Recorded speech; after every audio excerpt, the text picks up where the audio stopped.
I just want to talk a little bit about the transformative power of storytelling and why I believe it's really the stories we tell today that create the world we live in tomorrow. So research actually shows that storytelling is a really powerful tool for which the human brain is hardwired. If you think about it, if you throw facts at someone, they tend to fade, but stories stick, which is why increasingly businesses are using storytelling to sell products, charities are using it to get their message across. Stories reach across rifts. They reach across rifts of gender, of creed, of race, of enemies. And I think this is because stories really activate right brain thinking, which is all about the imagination. So with the imagination, we become more invested in a story. We identify with a story. We walk in the shoes of the person whose story is being told. And I think you've probably felt all that here today.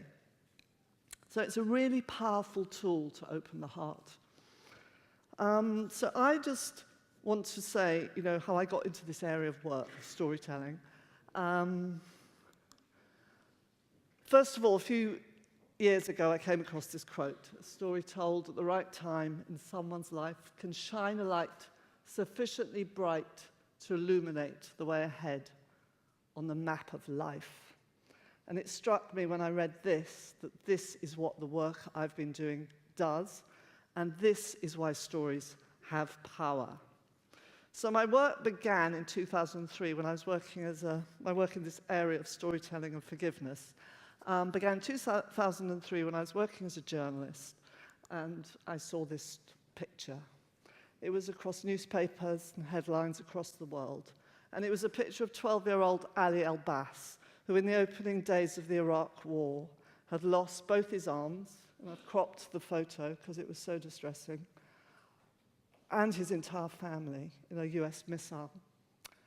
And I was against the war. I believed very much, along with Julian Barnes, who wrote in The Guardian at that time, "This war is not worth a child's finger." So it was anger that got me into working with forgiveness. And I started collecting stories from around the world of people who had been traumatized, victimized, and hurt, but hadn't sought retaliation and revenge, and instead looked for peaceful solutions. Stories from survivors, but also stories from perpetrators who transformed their hatred into a force for peace. And I collected 26 stories in 1 year. When I say collected, I interviewed them. I was working with a photographer who did the pictures. And then we created an exhibition called the F Word, another F word. This was the forgiveness word, and it was an F word because in that year I found out what a contentious subject forgiveness was. People loved it or they hated it. And it was difficult, and it was costly, and it was painful. But it was also transformative because somehow it was able to help release people from the consequences of their actions, and also from the consequences of the hurts that they'd received. And this exhibition was just a huge success, more than I ever thought, and it took my life away from journalism. And they seemed to be stories of hope at a very bleak time. And it led to me forming a charity in 2004 called the Forgiveness Project, which essentially is a story that collects and shares across multiple platforms stories of forgiveness, empathy, reconciliation, restorative justice, in order to help people who are exposed to the stories to transform the pain and hurts in their own lives. And so we're about nearly 14 years old now, and we do many things. As I say, we have a prison program. We have an exhibition called the F Word. There's a little bit of it here, with books, and we do events, and we have a schools resource. So my interest in storytelling really goes back to being a journalist, when I realized that personal testimonies, as I told, people were far more interested. Again, it goes back to identifying with those stories and being invested in them. But I think it's really important to remember that stories in themselves aren't necessarily good. Stories can harm. Stories can fuel hate. They can demonize. They can normalize things that are really detrimental to our society. So that's why I've chosen to work with what I call humanizing stories, or you could call them restorative narratives. These are stories that help shift the focus, if you like, away from demonization to understanding, or away from guilt and shame to self-awareness, or away from despair to finding humanity. So I also think that the important thing to say about these stories, and I think we've heard this kind of stories today, definitely here, are that they don't necessarily end in, not happy endings, not neat endings necessarily, but they touch on themes of growth and revival and survival. They show individuals and communities who have recovered after periods of disruption or hate or violence. They move from the journalistic emphasis on tragedy to recovery. And they showcase content that acts as a force for good in this world. This is what being the story really is, another example of that. And there are multiple ways you can share stories. Stories told live, podcasts, or video, drama, written stories like in the F Word. And I think for those of us who use story in our work, there's a huge responsibility, and we heard earlier about the risks, of sharing someone else's story, and I've thought a lot about this over the years. And it's so important to share the story in an authentic way, for accuracy, to get consent, but also people have said to me, sharing my story saved me from it. But it's also really important to help people if it's no longer helpful for them to be out there in the public arena and to share their story, and that really does happen as well.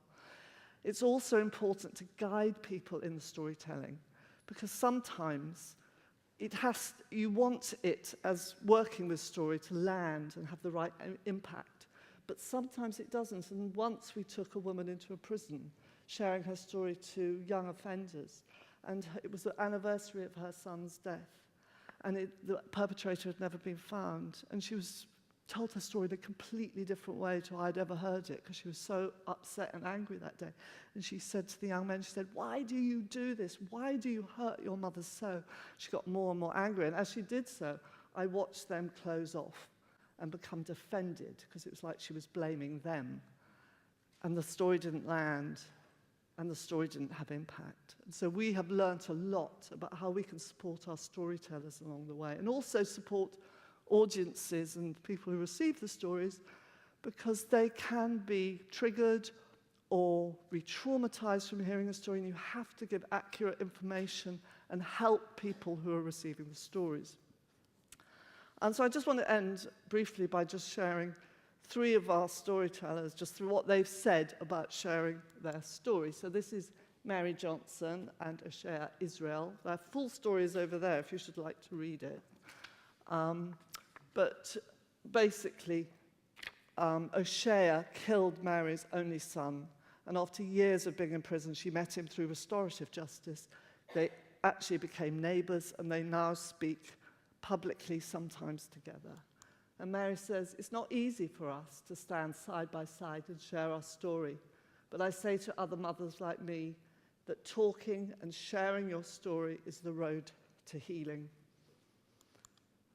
And this is Assad Shaftari, who during the Lebanese civil war was in the Christian militia, responsible for many, many deaths until he changed his life around.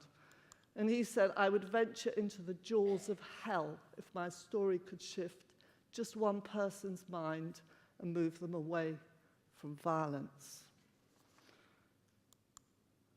And this is Matthew and Tim.